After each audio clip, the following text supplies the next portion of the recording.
It was this summer when we decided to spend our vacation in a beautiful mountain town. To save some money, we decided to rent the house through Airbnb. After carefully reviewing the offers, we found an amazing wooden house in the middle of the mountains. It was an old wooden house with everything we needed to relax from everyday stress. We were excited upon arrival. The house was exactly as we imagined it. Wooden, cozy, and offered a wonderful view of the surrounding mountains. The host, Mrs. Smith, gave us the keys and carefully explained how everything worked.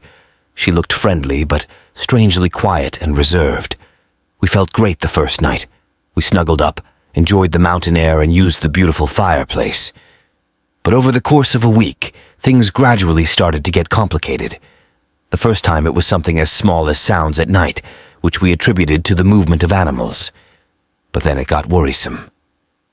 Every night we heard footsteps on the stairs, although we were convinced that we were alone in the house. The door opened and closed by itself. Our electronic door lock activated several times, even though we didn't have the keys nearby. We started to feel like someone was watching our every move. One day we decided to contact Mrs. Smith and inform her of these unusual occurrences. Her answer was threatening. She told us that there was an old family portrait in the house that we should leave in place and not touch it.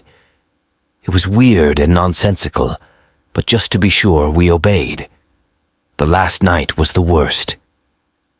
We woke up to find an old portrait hanging on the wall of our bedroom suite. It depicted the old inhabitants of the house with human eyes that seemed to follow our every move. At that moment, we understood that something was wrong in this house. We quickly packed our things and ran out of the house. Mrs. Smith followed us and begged us not to leave. Her face changed into something so menacing that we felt like we were looking at a demon. We fled the scene and reported it to the local police. After searching the house, the police found a hiding place where the video cameras were hidden. It was obvious that someone was watching us and watching our most intimate moments. Mrs. Smith was arrested, but no one knew her true identity. Since then, we've been careful about where we rent on Airbnb. This event will remain in our memory as a terrible horror experience and a warning to all who travel and search for accommodation on the internet. You never know who is watching you from the dark.